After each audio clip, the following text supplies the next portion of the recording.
आज का विषय जो मैं आप लोगों को रखना चाहता हूँ वो प्रार्थना से संबंधित है।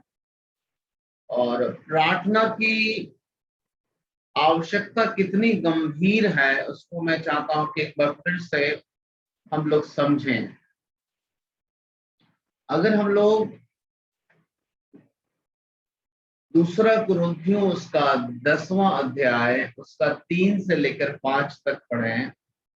दूसरा कुरिन्थियों उसका 10 उसका 3 से लेकर अगर 5 तक हम लोग पढ़ें,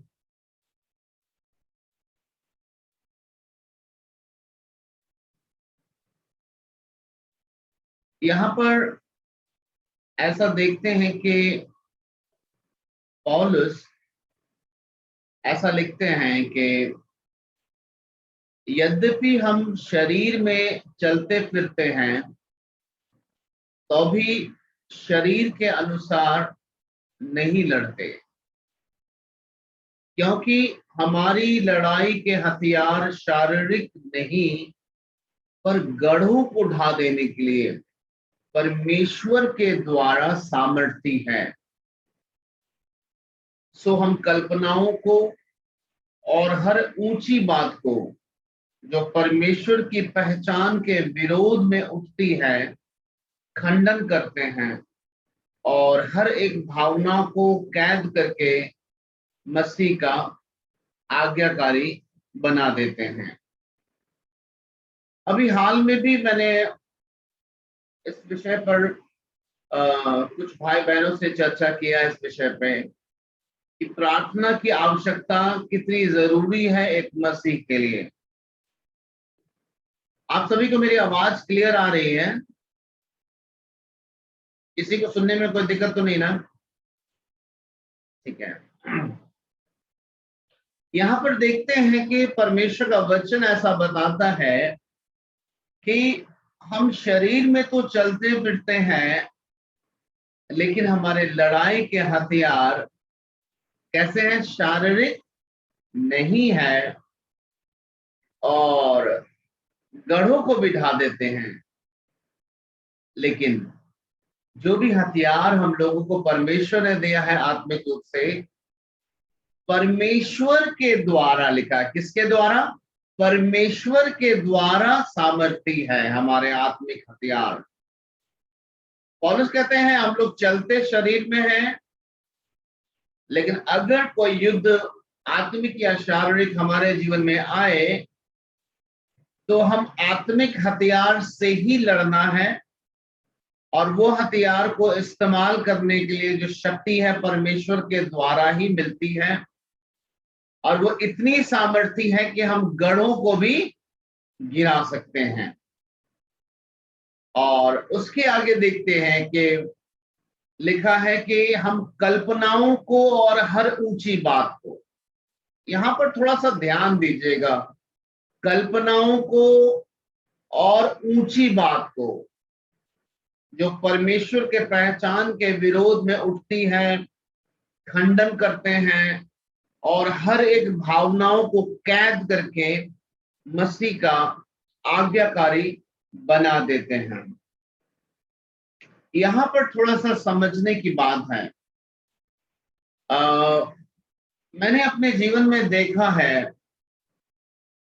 कि जैसा कल भी मैंने आप लोगों को सिखाया कि बाइबल का वचन याद रहने से भी अगर परमेश्वर की आत्मा की अगुवाई में आप नहीं हैं तो उसका कोई लाभ नहीं है। हम लोग ने देखा कि बाइबल से वचन का जो डिस्कशन है ये स्टार्ट शैतान ही किया था, यीशु मसीह ने नहीं किया था, शैतान स्टार्ट किया था। यानी हम लोग ने 8 कारण में भी सीखा है कि बाइबल परमेश्वर के बच्चों को इसलिए पढ़ना चाहिए क्योंकि शैतान हमसे पहले बाइबल पढ़ा हुआ है। अब यहां पर पौलुस जिस बात को कहते हैं कि यद्यपि हम शरीर में तो चलते फिरते हैं लेकिन हमारे लड़ाई के हथियार शारीरिक नहीं है और गढ़ों को ढा देने के लिए परमेश्वर के द्वारा सामर्थी है।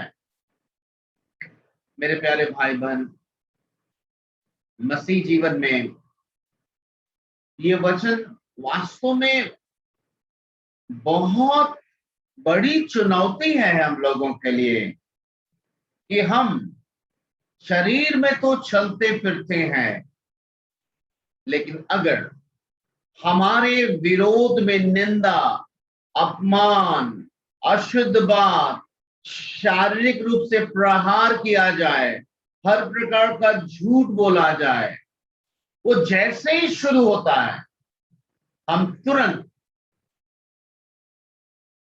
आत्मिक हथियार को उठाते हैं और भूल जाते हैं कि हम शरीर में हैं। मेरे प्यारे भाई बहन, आप लोग सुन रहे हैं मेरी बात को? क्या बोल रहा हूं मैं? हम यद्यपि शरीर में तो चलते फिरते हैं, लेकिन जैसे ही, इसका अर्थ मैं बता रहा हूं कि कोई आपके विरोध में गंदी बात बोले, विरोध करे, दोष लगाए, चाहे वो मसीही हो चाहे गैर मसीही हो, तरह तरह की झूठी बात आपके विरोध में बोले, आपको सताए, आपको शारीरिक रूप से, चाहे वो मसीही हो चाहे गैर मसीही हो, आपको प्रहार करे, आपको मारे, है ना?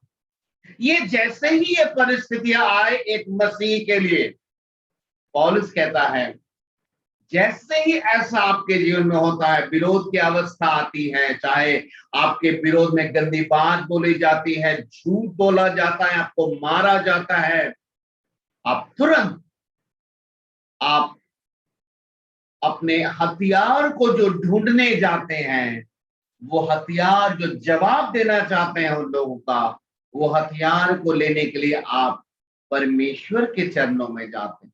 आप समझ रहे मेरी बात को? हम मसीहों के साथ सबसे बड़ी चुनौती है ये, इसीलिए ये बात लिखी गई है। ध्यान से सुनिए, मैं बार बार रिपीट कर रहा हूं क्योंकि हमारे ब्रेन में, हमारे मेमोरी में है ये बात। हो सकता है कि ये परमेश्वर का दास तो फिर वही बात बोल रहा है जो हम लोग जानते हैं।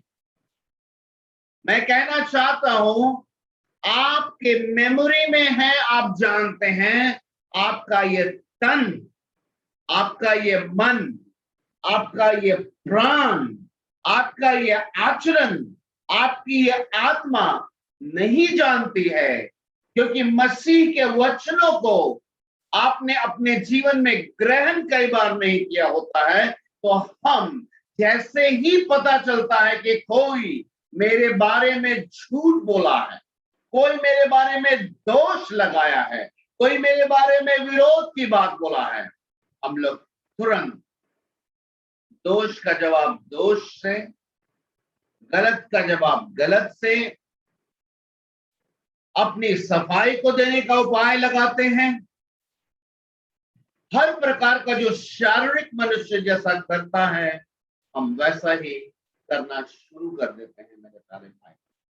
और इसीलिए परमेश्वर का वचन ऐसा बताता है, ध्यान रहे, यद्यपि हम शरीर में तो चलते फिरते हैं, लेकिन हमारे लड़ाई के हथियार शारीरिक नहीं, गढ़ों को ढा देने के लिए परमेश्वर के द्वारा, किसके द्वारा?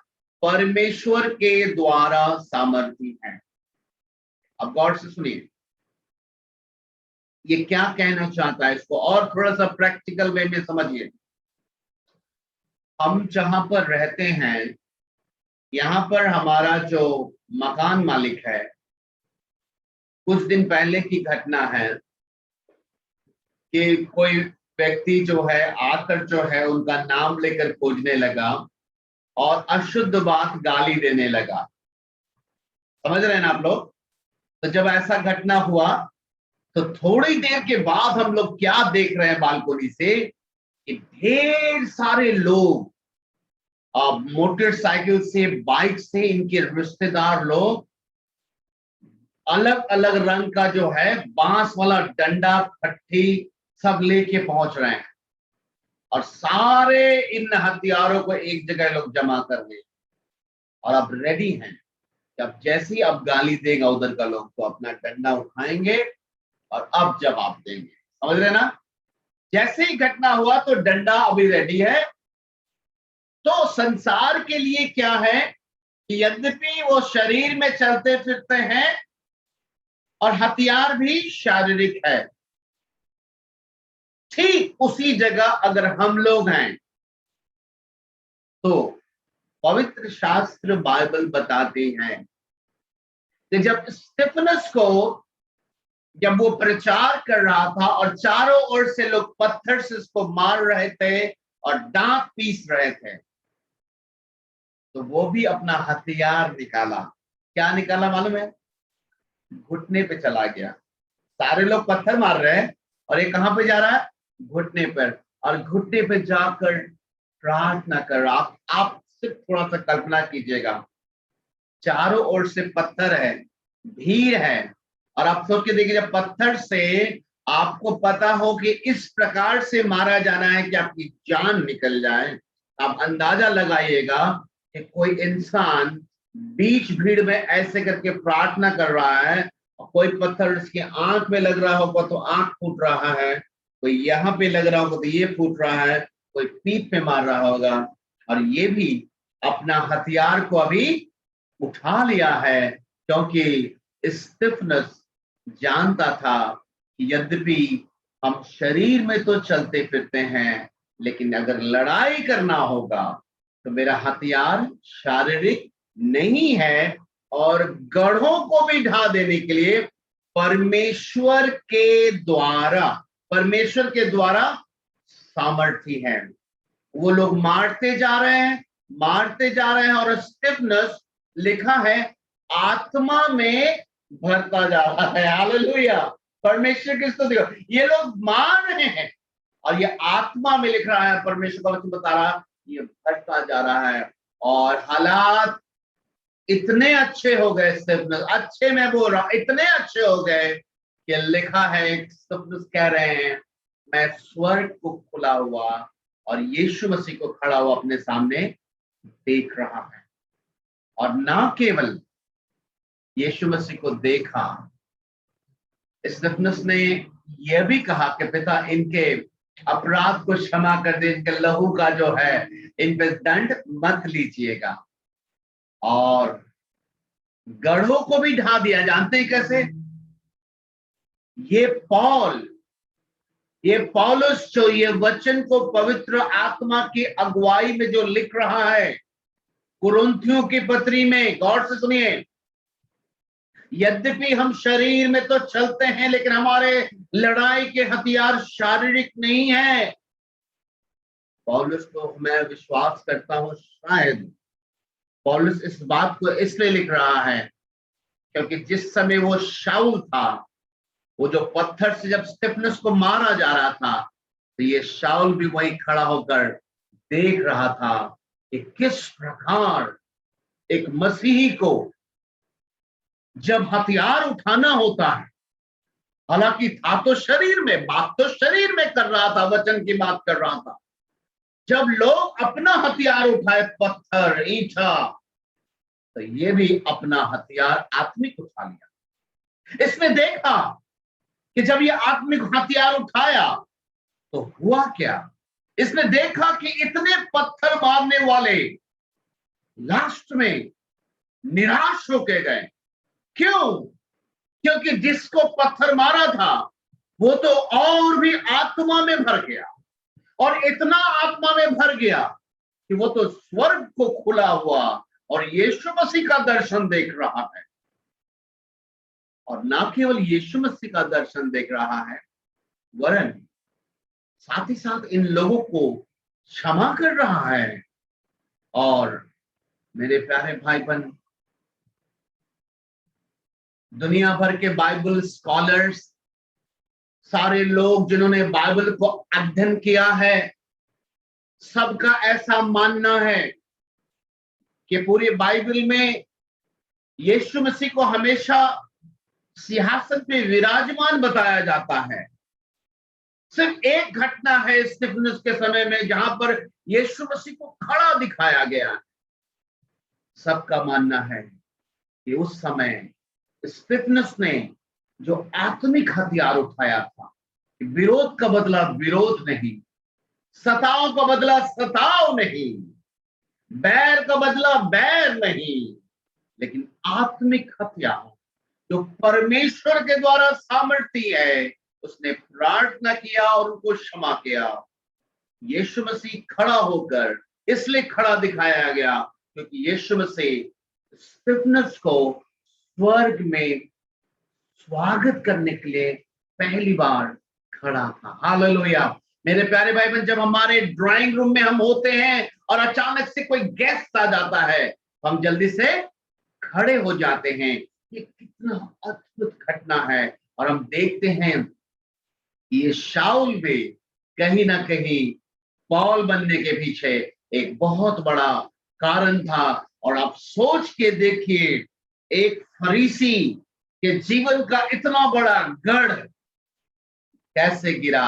स्तिफनस का जीवन उसके लिए एक बड़ा ही हृदय को छेद करने वाला घटना साबित हुआ।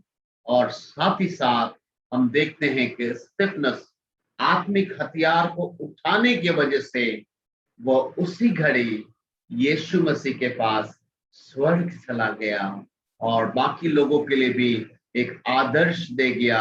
हो सकता है, मैं नहीं जानता, बाइबल में उतना डिटेल में नहीं है कि शाऊल का तो मन परिवर्तन हुआ ही, मैं हो सकता है उस भीड़ में से कई लोगों का मन परिवर्तन स्तिफनस के आत्मिक हथियार को उठाने के वजह से हुआ होगा। मेरे प्यारे भाई बहन, मसीह जीवन में हम लोग अक्सर शरीर में चलने की वजह से कई बार जब लड़ाई का समय आता है, देखिए यहां पर वर्ड इस्तेमाल क्या हुआ है, लड़ाई, है ना, लड़ाई। अच्छा, मसीह लोगों के घर में लड़ाई नहीं होती है, हाँ? तो लड़ाई, वही लड़ाई के ही बारे में लिखा हुआ है। मसीह लोगों के घर के लिए लिखा है लड़ाई। लेकिन जब लड़ाई होगी मसीह लोगों के घर में, तो हम लोग शरीर के अनुसार नहीं लड़ते। हम शरीर में तो चलते हैं लेकिन शरीर के अनुसार नहीं लड़ते। हमारे हथियार शारीरिक नहीं है, गढ़ों को भी ढा देने के लिए किसके द्वारा? परमेश्वर के द्वारा सामर्थ्य है। मेरे प्यारे भाई बहन, पुराना नियम में परमेश्वर का एक दास था, यहोशापात।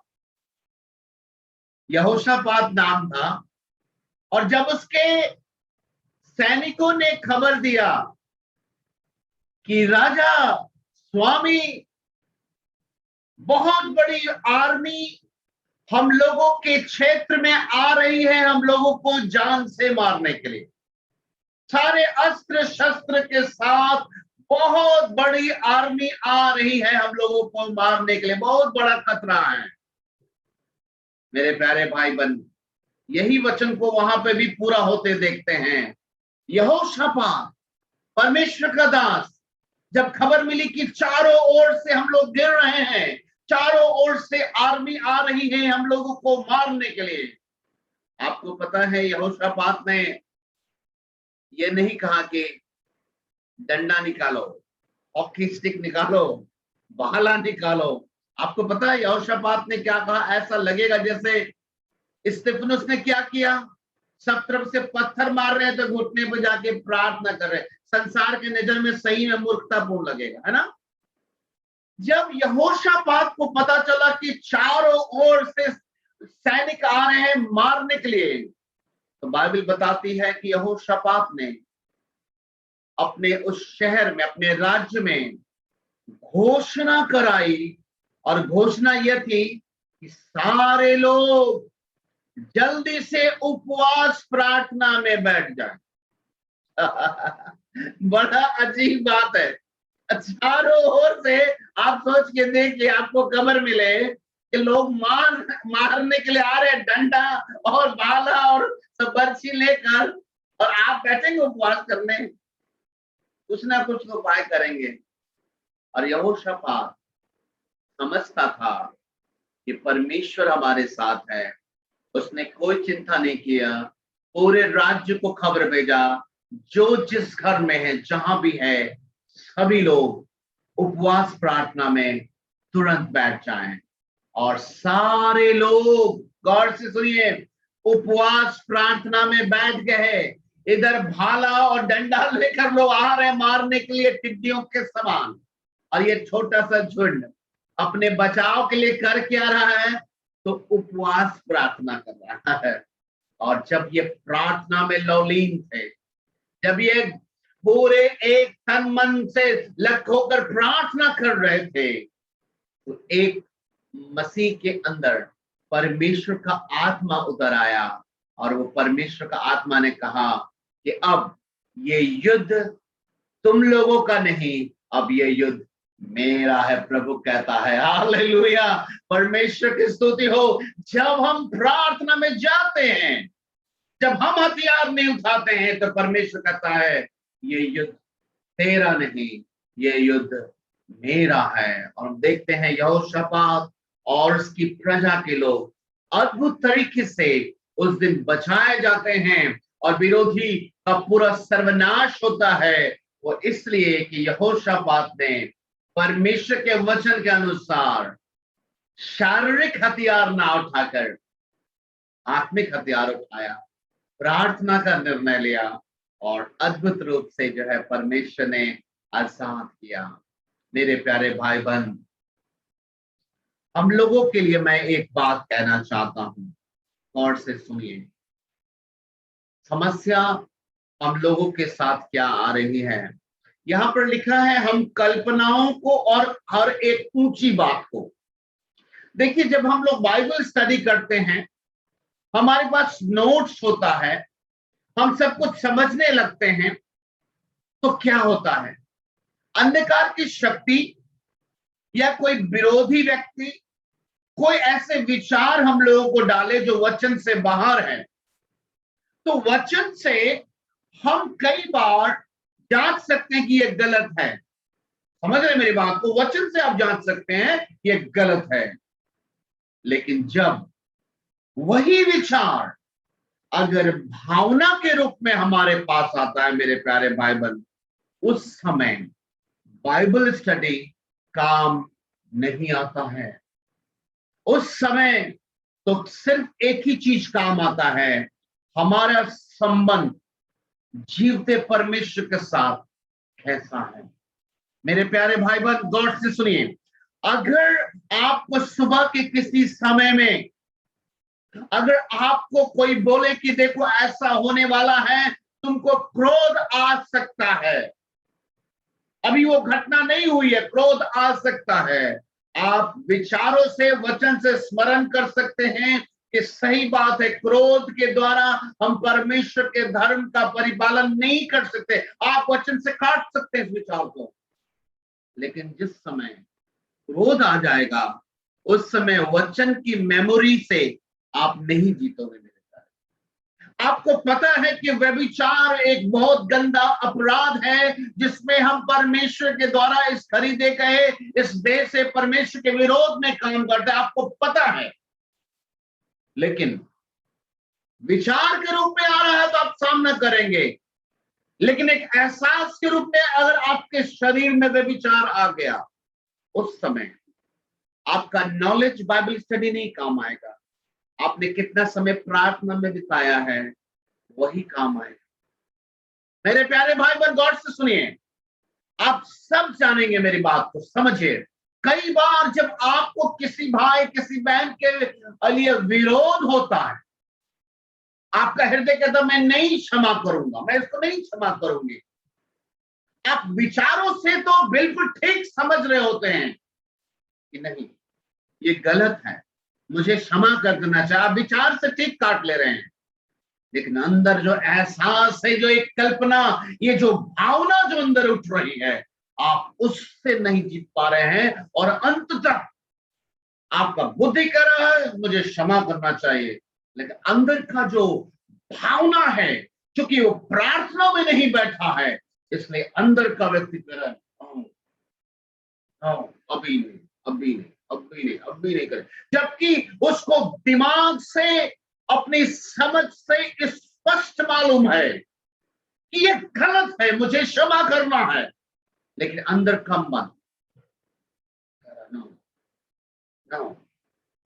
मेरे प्यारे भाई बहन, ऊंची बात का और कल्पनाओं का दोनों का खंडन करके मसीह का आज्ञाकारी बनाना बहुत बड़ी चुनौती है।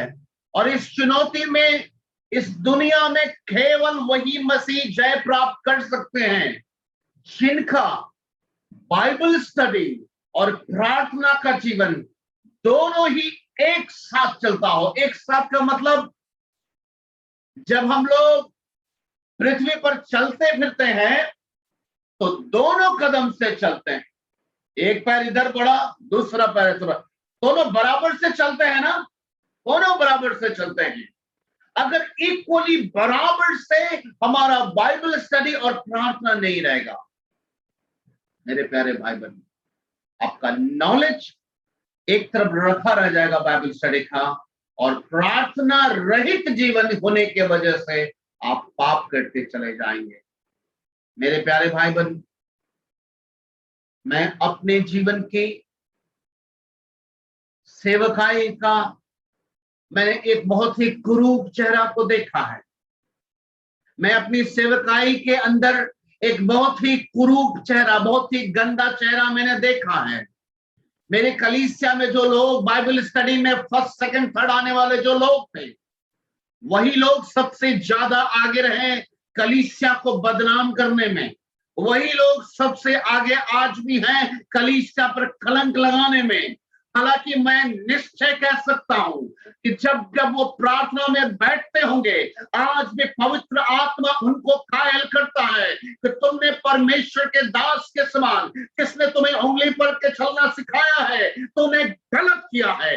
लेकिन मैं बता रहा हूं, वो लोग निकल नहीं पा रहे हैं। इसलिए नहीं निकल पा रहे हैं क्योंकि उन्होंने बाइबल स्टडी में तो कलीसिया में खड़ा होके ताली बजवा लिया, मेडल पहन लिया, लेकिन प्रार्थना में वो अच्छे योद्धा कभी नहीं बने, आज्ञा नहीं माने, जिसकी वजह से आज भी कलीसियाओं पे, अगुवाओं के ऊपर, मसीही के देह के ऊपर अभी तक कलंक लगा रहे हैं। हालांकि हर प्रार्थना में मेरा ऐसा विश्वास है, पवित्र आत्मा उनको बताता है कि तुम गलत कर रहे हो, तुमको क्षमा मांगना चाहिए, लेकिन वो लोग का दिल कायल नहीं हो पा रहा है क्योंकि इनके अंदर की भावनाएं जो है वो नहीं कैद कर पा रहे हैं, उनको भावनाएं कैद कर ली हैं।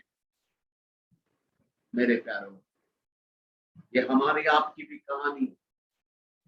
हालांकि हम हर दिन जूम मीटिंग में जमा तो होते हैं, बाइबल स्टडी भी करते हैं, वचन भी सीखते हैं, लेकिन हम लोगों के साथ एक बहुत बड़ी घटना बार बार हो रही है, बार बार हो रही है। अगर कल्पनाओं के बारे में आप सोचें तो विचारों को आप परमेश्वर के वचन से जांच सकते हैं, समझ सकते हैं और काट सकते हैं। भावनाओं को आप विचारों से नहीं काट पाएंगे जब तक आपका परमेश्वर के पास एक मजबूत संबंध नहीं होगा ना, आप भावनाओं से नहीं जीत पाएंगे। मेरे प्यारे, अगर किसी भाई बहन की किसी प्रकार के नशे की आदत है तो प्रार्थना में आने के बाद उसको समझ में आ गया कि गलत है, मैं परमेश्वर के देह के विरोध में अपराध कर रहा था, लेकिन कुछ समय बीतने के बाद, बाइबल स्टडी कंटिन्यू करने के बावजूद भी अगर वही इंसान प्रार्थना में नहीं रहेगा, आप पूछिएगा उनसे, प्रार्थना में नहीं रहने की वजह से ये नशे का जो एहसास जब उत्पन्न हुआ तो बाइबल स्टडी जो हमारे ब्रेन में था उसके ऊपर चढ़ जाता है और राज करने लगता है, व्यभिचार राज करने लगता है। दोष लगाने वाला गुण अगर हमारे अंदर में है तो राज करेगा। आप भी तो ऐसा गलत किए हैं, आप भी तो ऐसा गलत किए, ये प्राप्त करेगा मेरे प्यारे भाई। हालांकि ब्रेन के में वचन जो भरा हुआ है वो बता रहा है कि दोष ना लगाओ, क्योंकि तुम पर भी दोष लगाया जाएगा, याद है।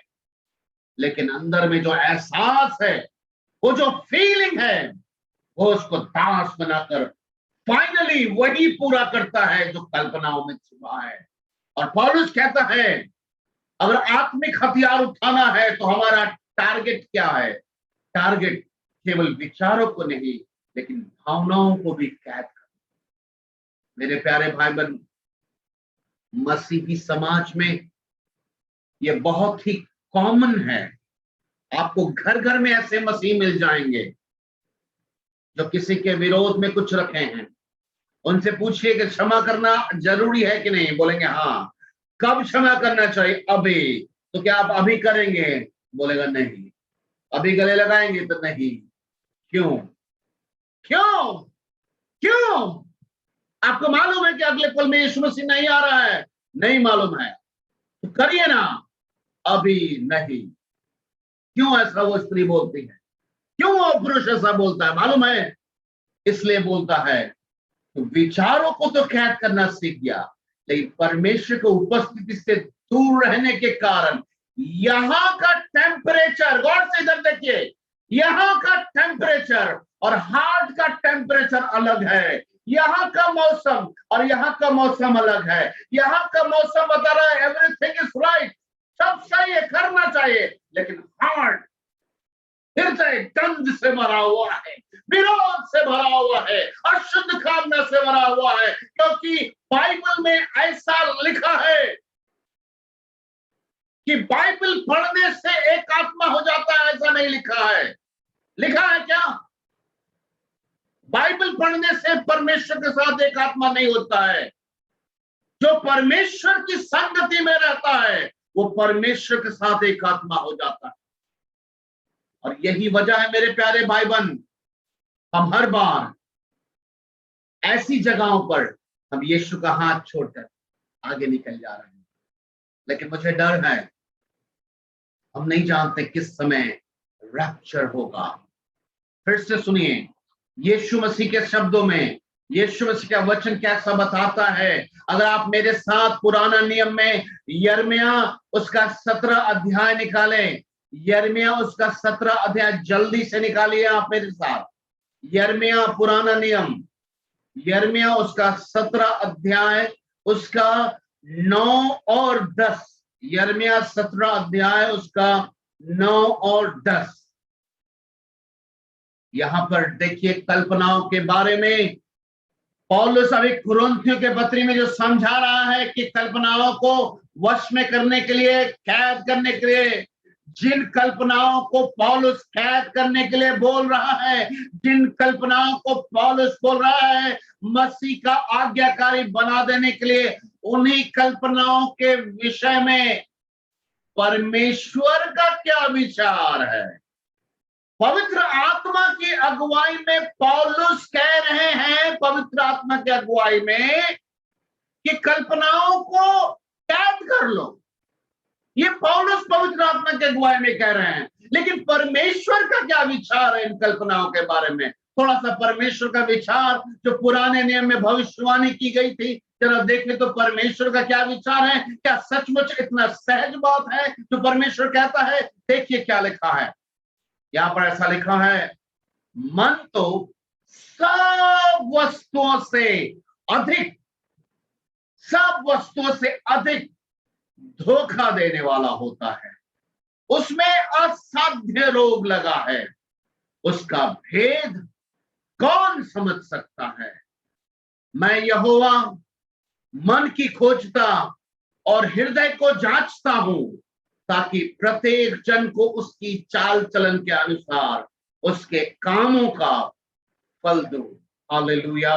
मेरे प्यारे भाई बहन, गौर से सुनिए, पौलुस कहता है यद्यपि हम शरीर में तो चलते फिरते हैं, लेकिन हमारे लड़ाई के हथियार शारीरिक नहीं, गढ़ों को ढा देने के लिए परमेश्वर की ओर से सामर्थ्य है। उसके बाद 2 टारगेट देता है, ऊंचे विचार यानी विचारों में जो पाप आते हैं, और दूसरा हमारे अंगों में जो पाप आते हैं। विचारों में जो पाप आते हैं वचन से काट दोगे, लेकिन अंग में जब उठेगा नशा, अंग में जब उठेगा विरोध, जब अंग में जब उठेगा ईर्ष्या, अंग के अंदर शरीर के अंदर में जब विरोध, ईर्ष्या, घमंड, अहंकार जब उठेगा, तब नहीं काट पाओगे। अंग को कैसे रोकोगे? अंग में जब उठेगा तो कैसे रोकोगे? मेरे प्यारों, 25-30 साल से ऊपर मेरी सेवा हो चुकी है प्रभु के साथ। मेरे साथ 1 नंबर के टॉप लीडर लोग रहे हैं वचन को सीखने में।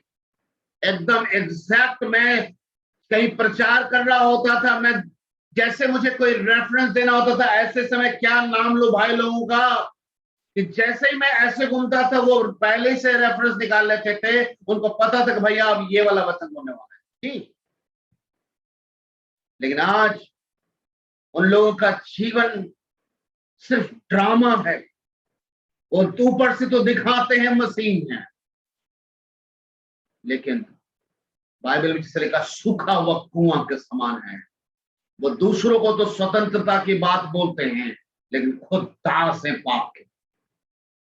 मेरे प्यारों,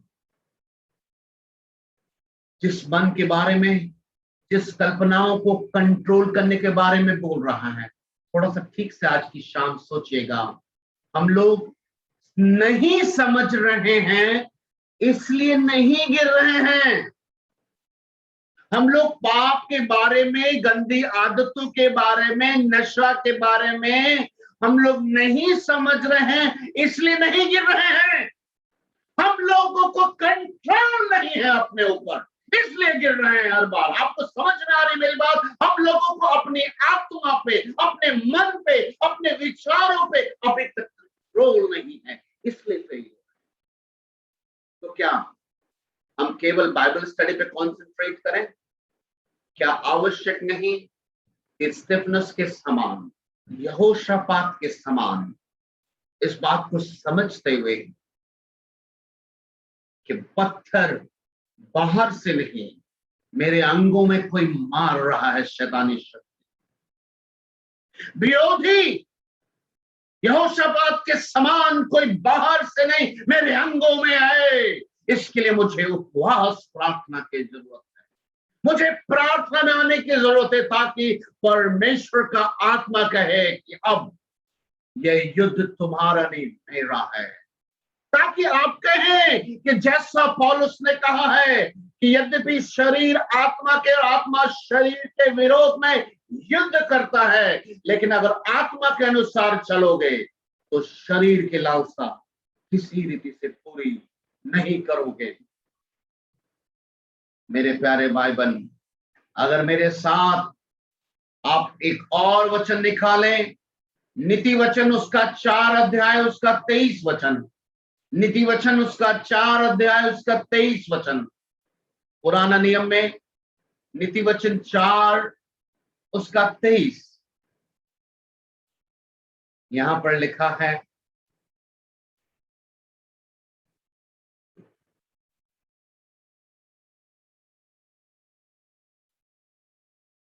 सबसे अधिक, सबसे सबसे अधिक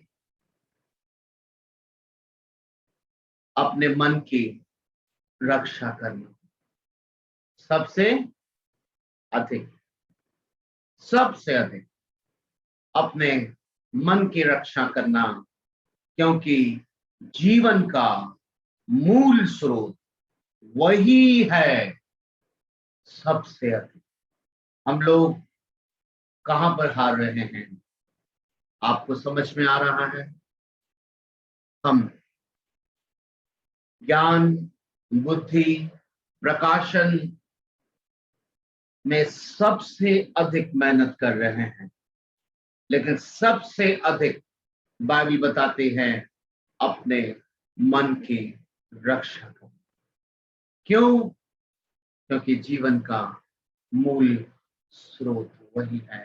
मेरे प्यारे भाई बहन,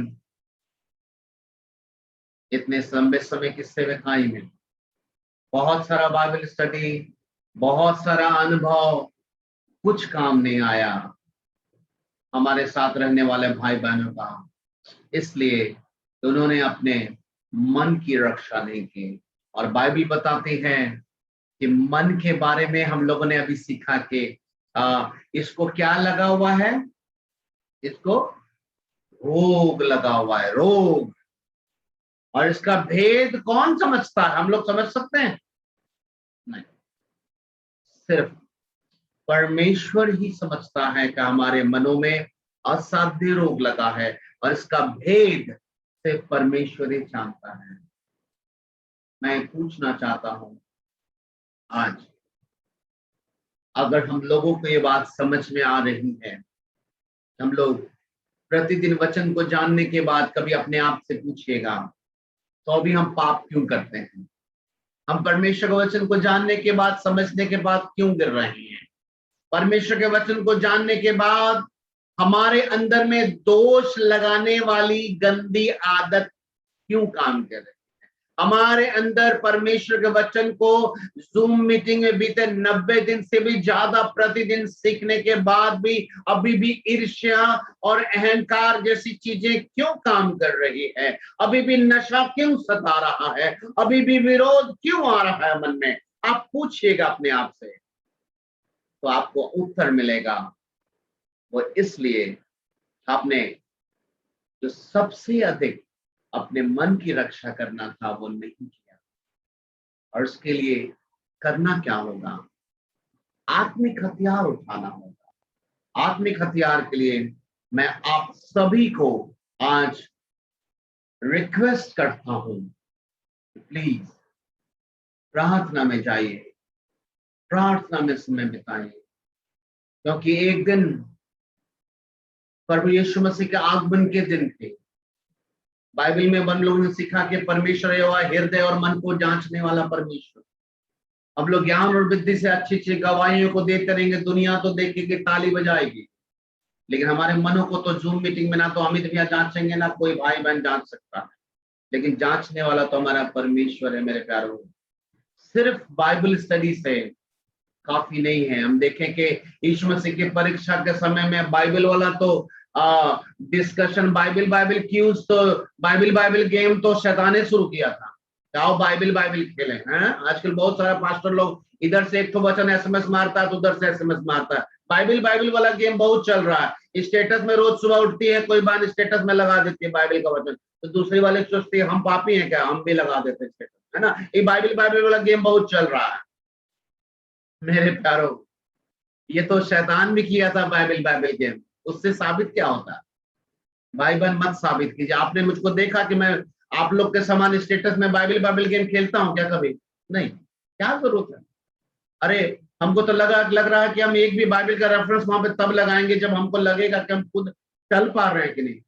वही वाला बात कहीं किसी दिन प्रभु हमसे पूछ देगा, स्टेटस में जो लगाए थे कभी चले? क्या मुंह दिखाएंगे प्रभु से? प्रभु का वचन है ना, हमको दूसरों को नहीं दिखाना है। याद रखिएगा, बाइबल गेम जो है ना, शैतान शुरू किया था, और गलत नहीं बोला था, सही रेफरेंस बोला था, इसलिए वो नहीं चलेगा। आज प्रभु यीशु मसीह ने चेलों को क्या कहा था? जागते और प्रार्थना करो कि तुम परीक्षा में ना पड़ो। हमारी आपकी चुनौती क्या है? क्या आप समझ रहे मैं क्या कहना चाह रहा हूं आज की शाम? हमारी चुनौती शुरू से अध्ययन केवल नहीं रहा है। हम लोगों ने विश्वास में आने के बहुत जल्द ही समझ गए थे क्या क्या चीजें गलत हैं, क्या क्या चीजें प्रभु के नजर में सही नहीं। हम लोग बहुत जल्दी समझ गए थे, लेकिन उस समय को देखिए तो किसी का 6 महीना, किसी का 1 साल, किसी का 5 साल, किसी का 8, किसी का 10, किसी का 14 हो चुका है, लेकिन फिर भी फेल हो रहे हैं। सोचिए ना, फेल क्यों हो रहे हैं? इसलिए कि हर एक ऊंची बात का तो खंडन कर ले रहे हैं, लेकिन जब कल्पनाओं के रूप में हमारा जड़ पकड़ती है, तो वो कल्पनाएं, वो भावनाओं के को जो हम लोगों को कैद करना है, किसी को 5 साल से, किसी को 10 साल से कैद किया हुआ है।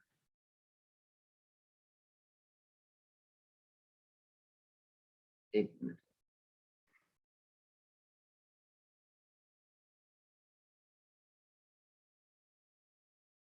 आप सबको मेरी आवाज आ रही? इतने साल से विचारों में दिक्कत नहीं हुआ हम लोगों को, समझ रहे ना? समझने में किसी को दिक्कत नहीं हुआ, लेकिन दिक्कत इतने सालों में भी जो हो रहा है, भावनाओं को कैद करने में हो रहा है। हर बार निर्णय लेते हैं, लेकिन हर सुबह भावनाएं हमको कैद कर रही है।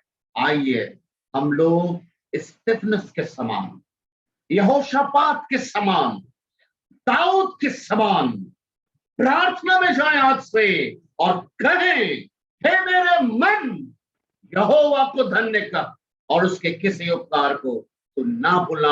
वही तेरे रोगों को चंगा करता और तेरे हर अधर्म को शुद्ध करता है। आइए हम लोग प्रार्थना में जाएं और ना केवल बुद्धि ज्ञान से, लेकिन अपने मन के सच्चाई से, मन की सीधाई से, मन को प्रभु के अधीनता में रखते हुए उसकी सेवा करें और हथियार हमेशा आत्मिक उठाएं, ताकि जिस समय यीशु आए तो हम लोगों को भी आदर के साथ, जैसा स्टेफनस को ग्रहण किया था। याद है ना स्टेफनस को क्यों ग्रहण किया था? क्योंकि स्टेफनस पत्थर के बदले पत्थर नहीं उठाया था। स्टेफनस डंडा के बदले डंडा नहीं उठाया था। पत्थर के बदले, विरोध के बदले, लोग दांत पीस रहे थे, उसके बदले घुटने पे जाके हालेलुया वाला, प्रार्थना वाला हथियार उठाया था। आइए हम लोग अपने हथियारों को पहचाने, ताकि हम लोग अपने स्वामी के काम आ सके। आइए हम लोग प्रार्थना करें।